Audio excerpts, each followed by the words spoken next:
இன்றைய திருப்பலி வாசகங்கள். புனித வாரம், செவ்வாய்க்கிழமை.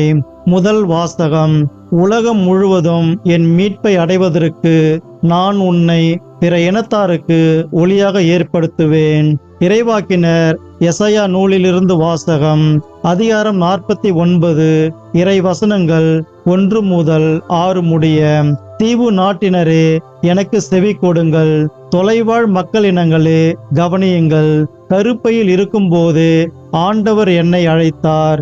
என் தாய் வயிற்றில் உருவாகும் போதே என் பெயர் சொல்லி கூப்பிட்டார்.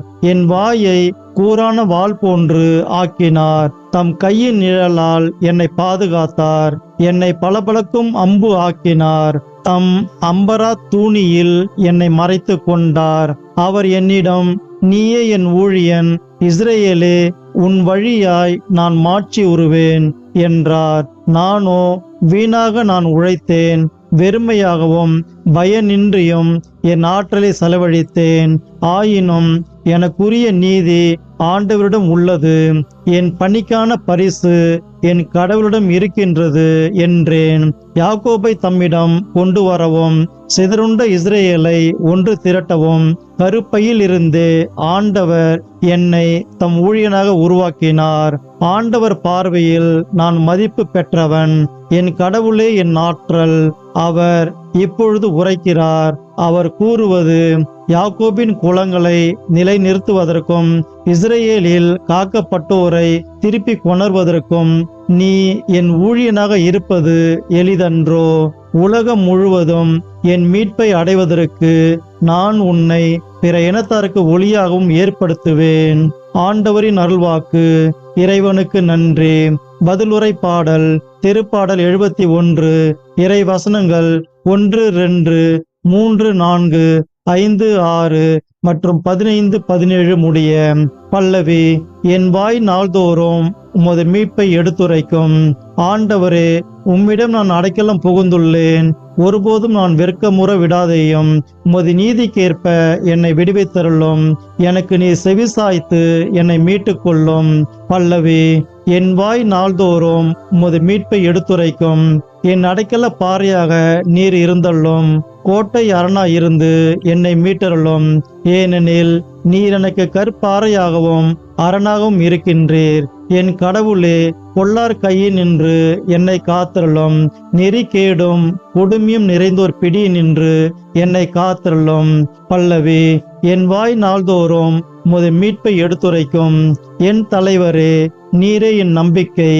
ஆண்டவரே, இளமை முதல் நீரே என் நம்பிக்கை. பிறப்பில் இருந்து நான் உம்மை சார்ந்துள்ளேன். தாய் வயிற்றிலிருந்து நீர் என்னை பிரித்தெடுத்தீர்.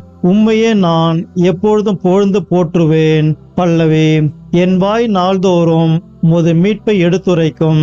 என் வாய் நாள்தோறும் உமது நீதியையும் நீர் அருளும் மீட்பையும் எடுத்துரைக்கும். உம் அருட்செயல்களை என்னால் கணிக்க இயலாது.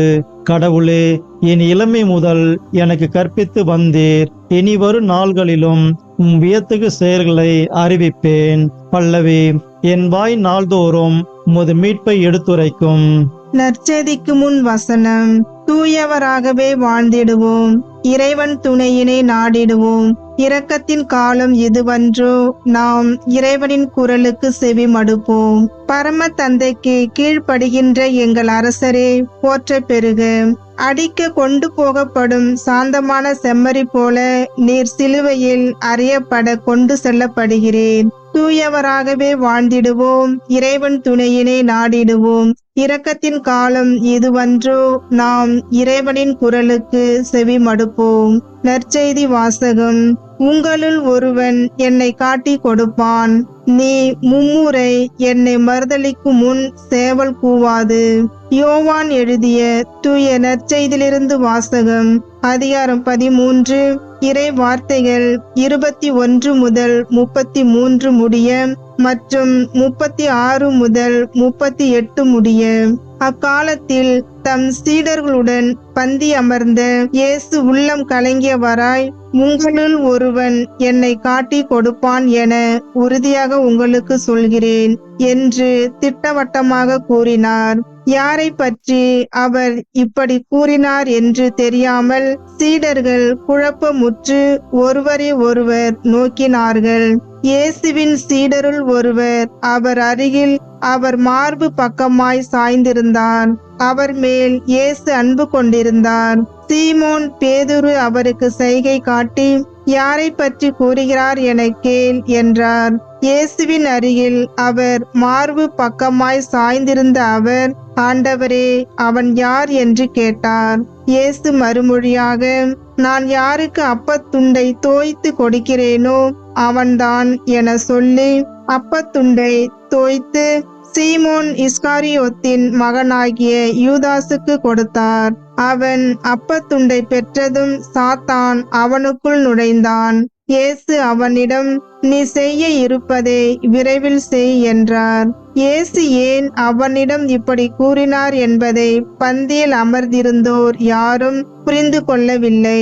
பணப்பை யூதாசிடம் இருந்ததால் திருவிழாவுக்கு தேவையானதை வாங்கவோ ஏழைகளுக்கு ஏதாவது கொடுக்கவோ இயேசு அவனிடம் கூறியிருக்கலாம் என்று சிலர் நினைத்து கொண்டனர்.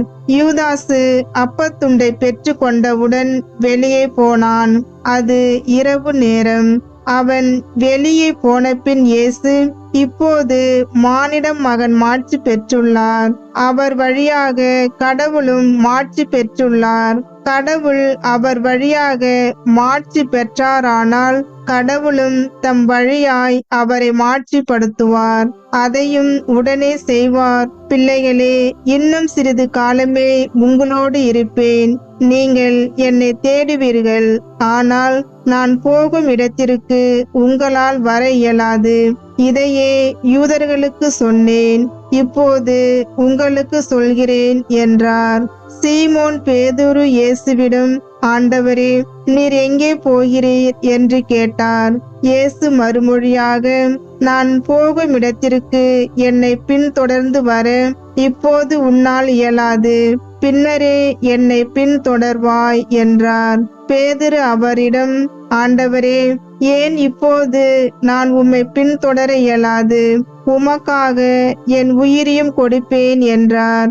இயேசு அவரை பார்த்து, எனக்காக உயிரையும் கொடுப்பாயோ? நீ மும்முறை என்னை மறுதலிக்கும் முன் சேவல் கூவாது என உறுதியாக உனக்கு சொல்கிறேன் என்றார். ஆண்டவரின் அருள்வாக்கு. கிறிஸ்துவே, உமக்கு புகழ்.